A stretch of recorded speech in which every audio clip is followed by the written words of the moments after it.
بسم الله الرحمن الرحيم السلام عليكم ورحمة الله وبركاته ومركلة يبرتيني يدقلكيني كل هين مريكتي يوتيوب اسماعيل سيد فضل دادكو عصب تهي كسو دو channelka سبسكريبتونو فروغ ملالكا نصار فيديو غنسكا ليجري unaca leegaret leegta unaca dee leegta maxaa dee ka daawanaysan haddii aan leegarin unaca bahal bal maanta waxaynu siiradu taagi doonaan ka hadli doonaa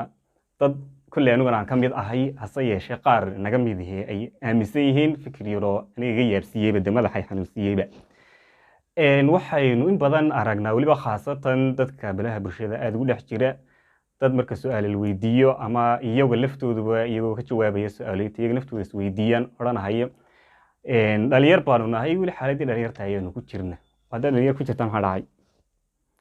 suuka odhanaya ma xaalkii dhalinyartaanu ku jirnaa weli oo aan iska yar waalanahayo maxay tahay waxaanu qabanayno o dhan waxaana dhaafinaya dhalinyarnimada iyada hadda laga yaaba qofka sidaa hadlaya inuu yahay qof 20 soddon ku dhawaada anu ismaaciil ahaan waxaan aaminsanahay qofku intuu 20 sano ka hooseeyo rag iyo dumarba u dhacdhici karaa hawadiisa uu raaraaci karaa weliba khaasatan qofka hadduu iska yahay qof cilmigiisu iska kooban yahay diini maad wuxuu doonaba ha ahaado geedku doono ka boodi karaa uu kaci karaa uu kufi karaa haddana soo karaagi karaa laakiin maalinta uu 20 jir gaadho xaggaa u weydaarto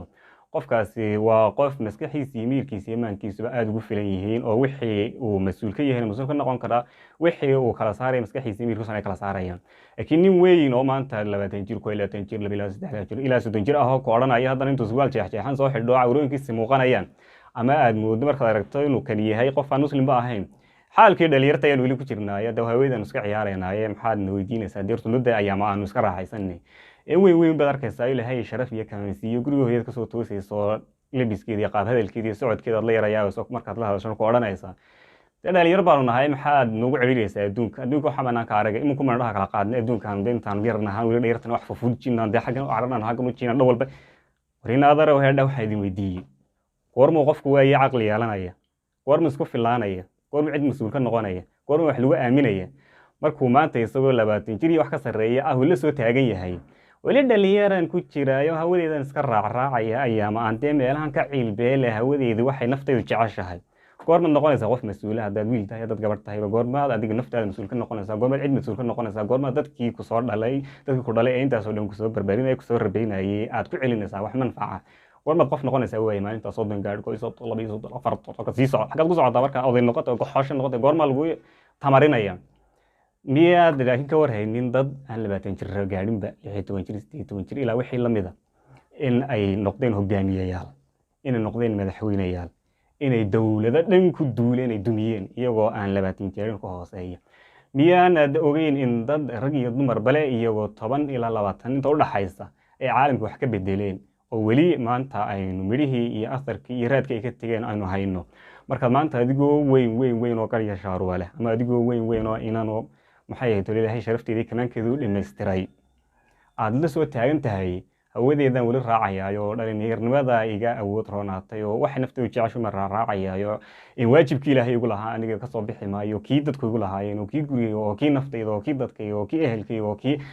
dhan kastaba dad la soo taagan tahay oo dayacaya waxaan raacayaa hawadeeda goormaad qof noqonaysa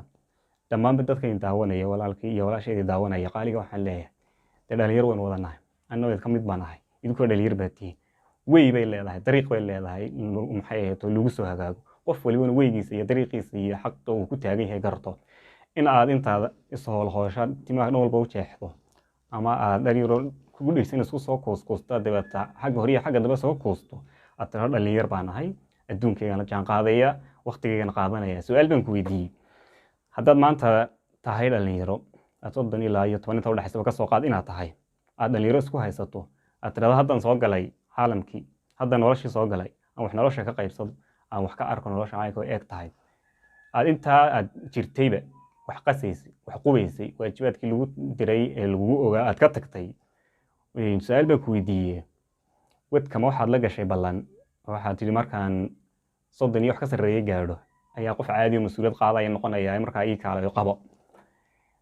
adigoo maanta 10 jir 12 jir 15 jir ilaa 20 ka dhaxaysa markaad qubto aad qasto aad xaggan u kacdo aad dhan walba dhaqan xumo oo mid gaala ku dayato aad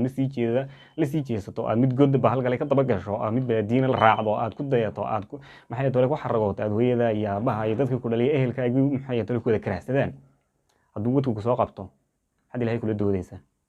ilaa hortiisa markaad tagto maxaad kula doodaysaa? dhalinyaraan ahaa mid kula doodaysaa? shabaabniman ku jiro waxay qaaday naftayda iyo shaydaan mas-uulka uga turaayo mid kula doodaysaa?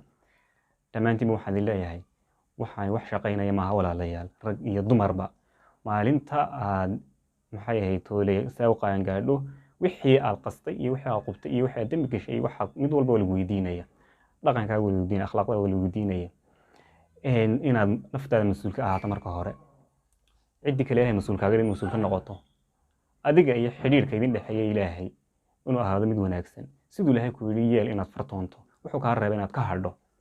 saasaan kula dardaarmaya dhammaantiinba meel kasta joogtaanba. khaasatan waxaan aada ula sii hadlayaa